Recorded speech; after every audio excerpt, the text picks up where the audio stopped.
বাবু ভাই, এটা কি বানাচ্ছেন ভাই? হ্যাঁ খুরমা বানাচ্ছি। হ্যাঁ, খুরমা তো লম্বা কেন খুরমা? খুরমা তো লম্বাই। এরপর কি করবে না? খিরা মাখাবো ভাই। শিরা কি ভাই? রস, মিষ্টি রস। ও, না এটা আবার চিনির ভিতর, চিনির রসে দেবেন? হ্যাঁ ভাই।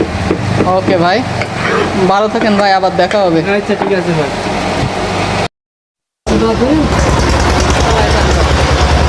সুন্দর আসছে ভাই। আমাদের বাবু ভাই গজা তেলে ভাজতেছে, এরপরে রসে দেবে।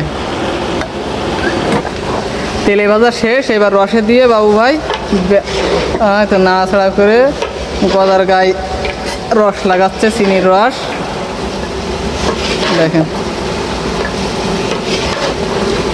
পুরো গজা বানাই ফেলা যাচ্ছে একদম। ও মশি, আর আমার মনে হয় গজা খাওয়া হবে না রে, এত দেরি করলে আমি খাবো কখন?